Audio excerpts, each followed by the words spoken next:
Hello दोस्तों, नमस्कार। जैसा कि आप लोग देख सकते हैं, आपका पूर्वोत्तर भारत है या उत्तर पूर्व भारत भी बोलते हैं। ठीक है, अब याद रख लीजिएगा, आज हम लोग जिसकी बात करेंगे वो हम बात कर रहे हैं आसाम की। तो आसाम की राजधानी आप लोग जानते ही हैं, दिसपुर है। लेकिन आज हम लोग उसके बारे में कुछ और एक्स्ट्रा जानने वाले हैं, जिसमें आज हम लोग बात करेंगे सत्रिया नृत्य के बारे में। किसकी बात करेंगे दोस्तों?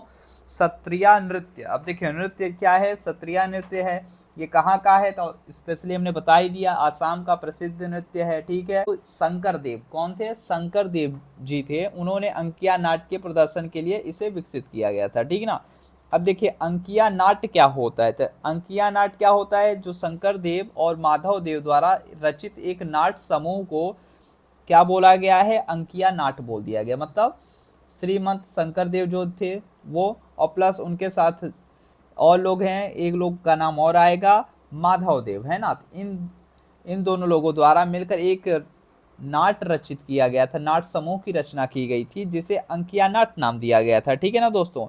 अब शुरुआती में पहले इसका नाम अंकिया नाट्य नहीं हुआ करता था, इसे क्या बोलते थे? झुमूरा। क्या कहा जाता था दोस्तों? झुमूरा कहा जाता है।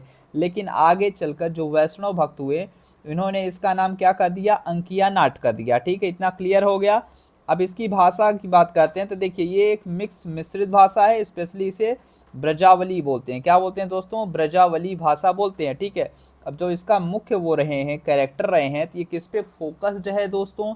अंकिया नाट अगर पूछा जाए ना, देखिए, अंकिया नाट जो है वो स्पेशली किस पर फोकस है? तो क्या बोलोगे आप?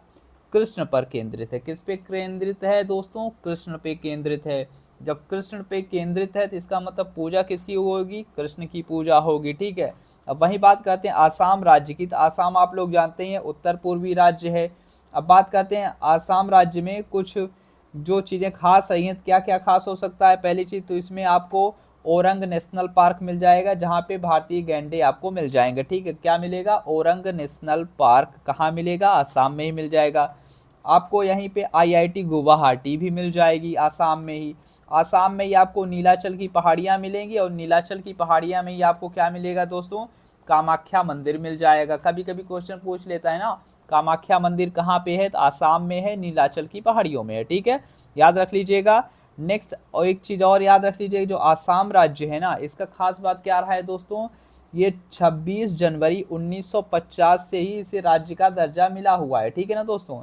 26 जनवरी 1950 मतलब जिस दिन से हमारा संविधान लागू हुआ था, उस दिन से इसको क्या मिला है? राज्य का दर्जा मिला हुआ है। मतलब देखिए, पहले क्या था? एक नेफा हुआ करता था, आसाम हुआ करता था। ठीक है, फिर उसके बाद ये धीरे धीरे डेवलप हुए हैं अदर स्टेट। ठीक है, आसाम से ही निकल के पहले ये जो अरुणाचल प्रदेश था, इसका नाम नेफा हुआ करता था। ठीक है ना दोस्तों। और आसाम तो आसाम ही था, कोई दिक्कत ही नहीं है। और नेक्स्ट बात करते हैं, एक चीज़ और जान लीजिएगा, अभी फिलहाल चुनाव ही आ रहा है, तो चुनाव की बात कर लेते हैं। तो आसाम में राज्यसभा सीटों की संख्या 7 है। कितनी राज्यसभा सीटें हैं? 7 हैं।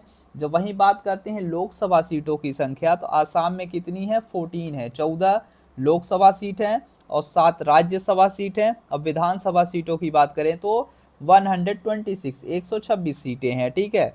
अब बात कर लेते हैं आसाम में कौन सी बोली बोली जाती है दोस्तों? भाषा कौन सा है स्पेशली जो यूज़ की जाती है? तो आपको मेजर रूप से आसाम में असमिया मिलेगी, ये तो हर कोई पढ़ता है, आसाम असमिया। बोडो और बंगाली क्या मिलेगी? बोडो बंगाली। स्पेशली आप जानते हैं ये बंगाल है। पहले देखिए, ये बांग्लादेश और पश्चिम बंगाल सब एक ही हुआ करता था। 1905 से पहले जब बंगाल का विभाजन लॉर्ड कर्जन ने किया, उससे पहले क्या हुआ था? पूरा पूरा था ये बंगाल का क्षेत्र था। स्पेशली आसपास वाले क्षेत्रों में क्या होता है? इम्पैक्ट पड़ता ही पड़ता है। तो बंगला भाषा हो जाएगी, याद रख लीजिएगा। बंगला मतलब बंगाली भाषा, और बोडो असमिया, ये 3 भाषाएं आपको स्पेशली मिल जाएगी। हाँ, आसाम में ही आपको जो ये अरुणाचल प्रदेश में दिहांग नदी है, जिसे आसाम में ब्रह्मपुत्रा नदी बोला गया, तो ब्रह्मपुत्रा नदी आपको कहाँ मिलेगी? आसाम में मिल जाएगी। ब्रह्मपुत्रा नदी भी मिल जाएगी। और इसी ब्रह्मपुत्रा नदी पे आपको क्या मिलेगा दोस्तों? माजुली। क्या मिलेगा? माजुली द्वीप मिलेगा। क्या मिलेगा दोस्तों? माजुली द्वीप कहाँ मिलेगा आपको? आसाम में ही मिलने वाला है दोस्तों। और ख़ास बात क्या है माजुली द्वीप की? तो देखिए, माजुली द्वीप क्या है? दुनिया का सबसे बड़ा नदी द्वीप है। कैसा द्वीप है दोस्तों? रिवर आइलैंड है। दुनिया का सबसे बड़ा रिवर आइलैंड माजुली द्वीप है, जो कि ब्रह्मपुत्रा नदी पर पाया जाता है। और ब्रह्मपुत्रा नदी में कहाँ? आसाम राज्य में आपको क्या मिलेगा? माजुली द्वीप मिलेगा। ठीक है दोस्तों, इतना क्लियर हो गया। अब यही एक चीज़ और हम लोग बात कर सकते हैं, अगर आसाम के बारे में और जानना चाहते हैं तो देखिए आसाम की जो सबसे मेजर प्रॉब्लम क्या रही है, बाढ़ रही है। क्या रही है दोस्तों, बाढ़ रही है। इसलिए यहाँ पे आप जो घर देखते हैं तो घर कैसे हो, तो स्पेशली जब आप देखते हैं बाढ़ वाले क्षेत्रों, तो बाढ़ वाले क्षेत्रों में देखिए क्या होता है, हमने बताया था ना, किसी भी जगह का जब आप भूगोल पढ़ते हैं तो मतलब कोई भी जगह आप जब पढ़ते हैं तो उसमें भूगोल ज़्यादा इफेक्टिव होती है। तो अगर आप आसाम में देखेंगे तो बाढ़ ज़्यादा आती है अगर इस एरिया में, तो स्पेशली यहाँ के जो घर होंगे वो स्टिल्ट हाउस होंगे। कैसे होंगे दोस्तों, स्टिल्ट हाउस मतलब बांस बल्लियों का यूज करके एक फ्लोर ऊपर बनाया जाता है ताकि नीचे से क्या हो, पानी का फ्लो बना रहे, ठीक है ना। अब इसका मतलब ये नहीं कि आसाम में हर जगह मिलेगा, लेकिन मोस्ट ऑफ द केसेस में आपको स्टिल्ट हाउस ही दिखेगा दोस्तों। इतना क्लियर हो गया। ये हमने क्या बात की है, आसाम में क्या समस्याएं हैं। तो पहली समस्या बाढ़ की है। फिर यहाँ पे देखिए जो हिमालय से आसपास का ही क्षेत्र है, मतलब यहाँ पे हल्का बहुत एक माइनर के रूप में भूकंप आते हैं, लेकिन माइनर रूप में ज़्यादा इफेक्ट वो नहीं होता। स्पेशली आप बाढ़ को मेंशन कर सकते हैं। अब देखिए जब बाढ़ आएगी तो इसके साथ क्या आएगी, गरीबी आएगी दोस्तों, याद रख लीजिएगा, क्योंकि हर साल बाढ़ आएगी, हर साल आपका इंफ्रा क्या होगा, डिस्ट्रॉय होगा। जो भी इंफ्रा बनाए जाएंगे डेवलपमेंट के लिए बाढ़ में बह जाएगा। फिर क्या होगा, फिर वही चीज़, फिर सेम चीज़, एक ही काम को बार बार जब आप करते हैं तो आपकी पूरी की पूरी पूंजी क्या होती है, इन्वेस्ट हो जाती है एक ही क्षेत्र में। मतलब बार बार एक ही चीज़ में अगर इन्वेस्ट हो रहा है तो इसका मतलब आप क्या हो रहे हैं, गरीब हो रहे हैं दोस्तों। ये क्या हो जाएगा, गरीबी, मतलब बाढ़ के साथ गरीबी आ गई।